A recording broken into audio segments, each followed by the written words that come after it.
joining us right now from Sigma, Bobby Smyrniotis. Bobby, welcome, my friend.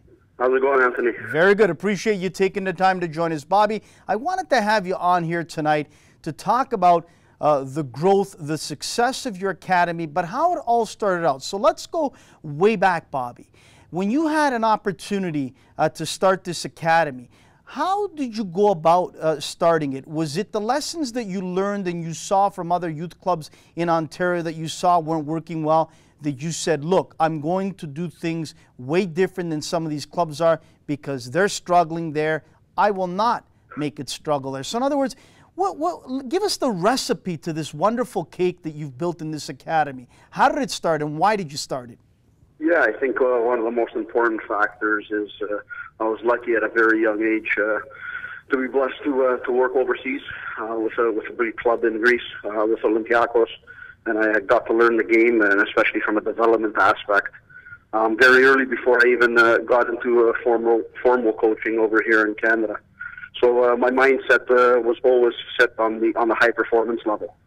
So when I came back to Canada, it's one of those things. I started looking at the market and seeing, who was really working and trying to develop players for something beyond youth football. And I think that was the biggest thing, or the biggest gap that was missing in what we're doing in clubs. And everyone was trying to do a great job. It's just everything fell apart for the most part after 16 and 17 years old. So you have to ask yourself, the question of why that was happening. And usually the biggest reason is that's where most of the work has to happen for players. Our players develop a little bit later, take a little bit longer to mature, and we have to have a component there for them to keep on developing and keep on maturing. So although, yes, we started with players at a younger age, we always knew that to win the battle, we had to be very good from the ages of 16 to 20 years old, and making sure that our players have an outlet to keep on playing this beautiful game beyond 18 and beyond youth football in general. So, Bobby, you start Sigma. Obviously, you had to get word out to people that this new academy has started. This is what we're trying to do. Give us a shot. How did you go about attracting players to your academy, number one? Number two, why set up in Mississauga? Why not in Toronto? Why not in Vaughan? Why in Mississauga?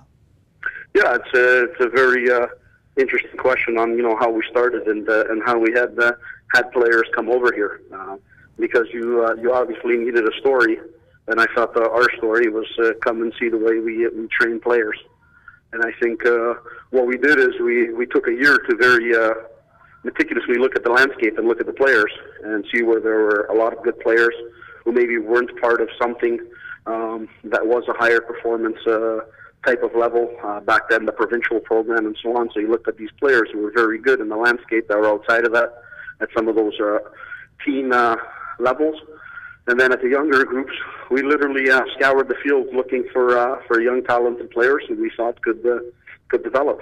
And we first started off running camps in the summers, and we saw very quickly that the Mississauga region, or the 905 West, was a very big soccer region with a lot of good players. And Mississauga is a great location. You capture Mississauga, Brampton, Oakville, even into Vaughan and Etobicoke into Toronto.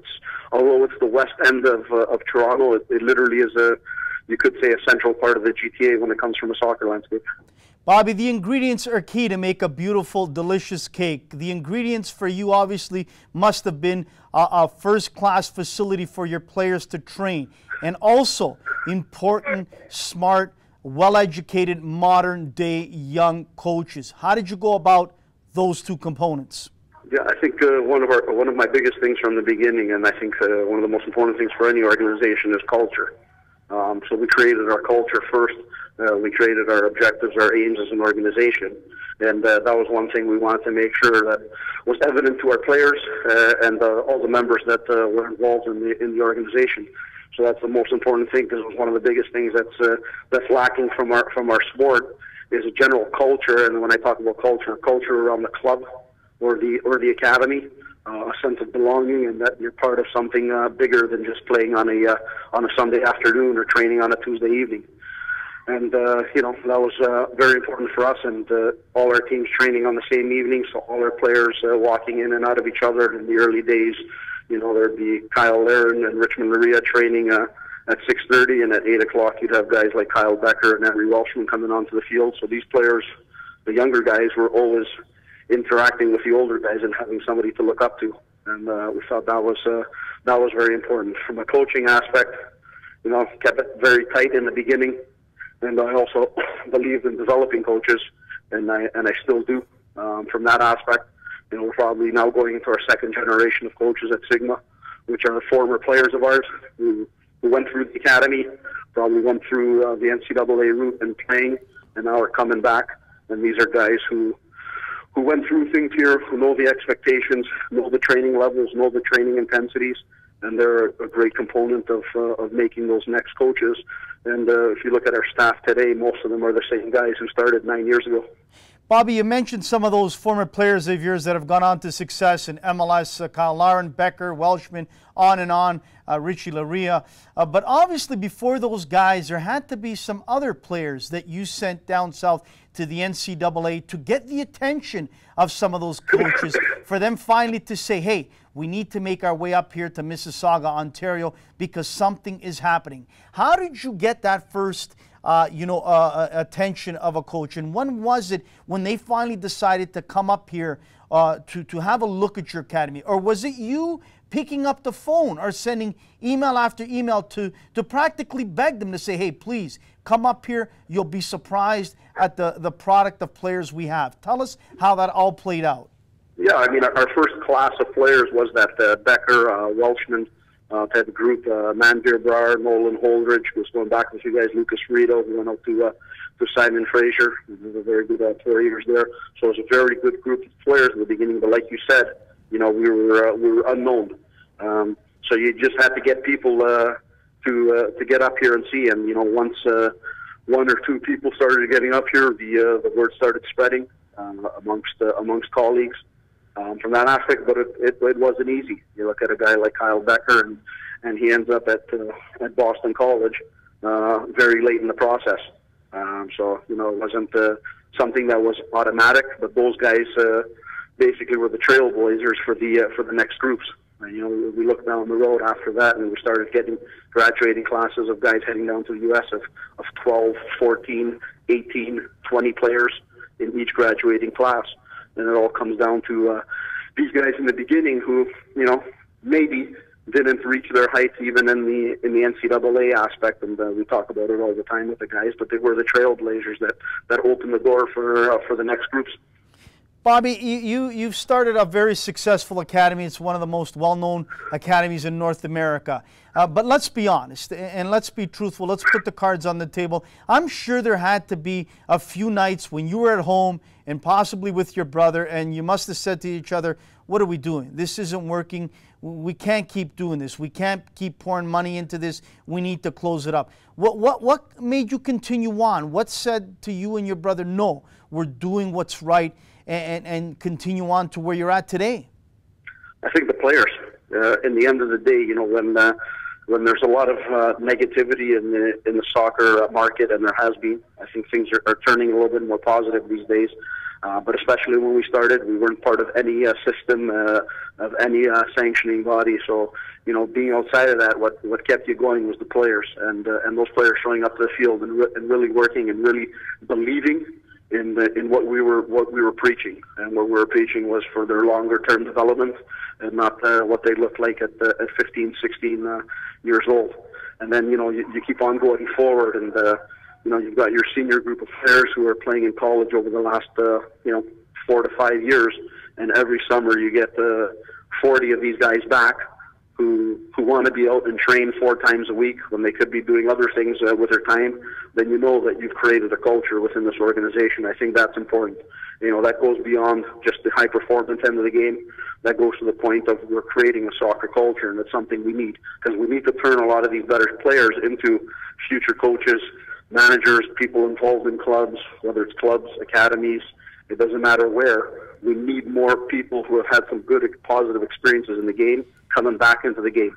And that's something that needs to get better over time. Do you believe, in your honest estimation, here in Canada, here in Ontario, Bobby, instead of importing coaches from all over the world to take top positions as technical directors at youth clubs and in academies, that we should give the opportunity to a former Canadian player, whether it's your academy or a club? Should we start believing in them and help them through this journey as well, to give them a shot?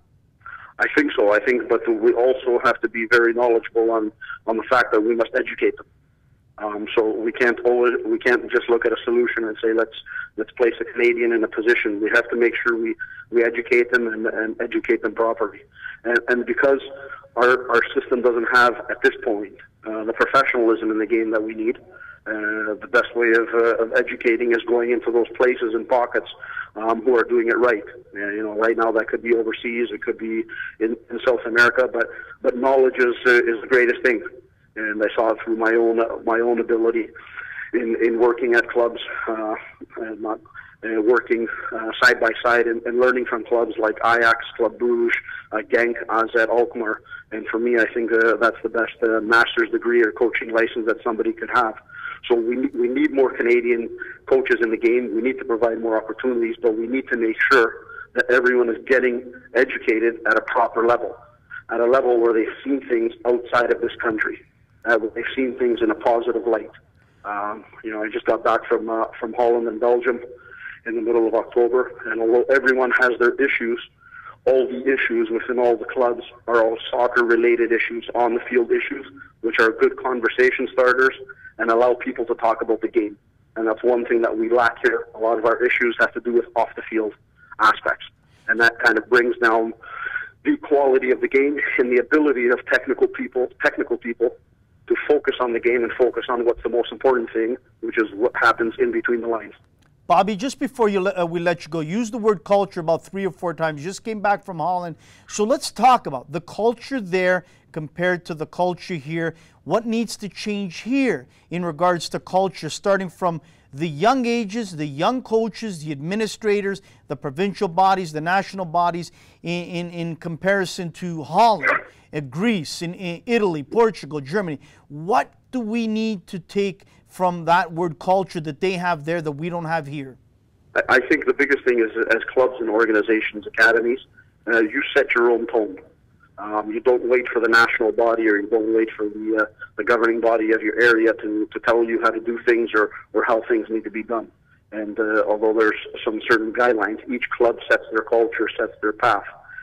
At the same time, there's always a misconception that, for every club in Europe, every coach is working full-time in academies and so on. And I can tell you 80% of these people are working part-time, and they have a deep passion for the game and a deep passion for the sport in general, and discussing the sport and making it better and putting more time into it and putting more effort. And that's one thing that needs to get better here amongst our coaching class, amongst our administrators and so on.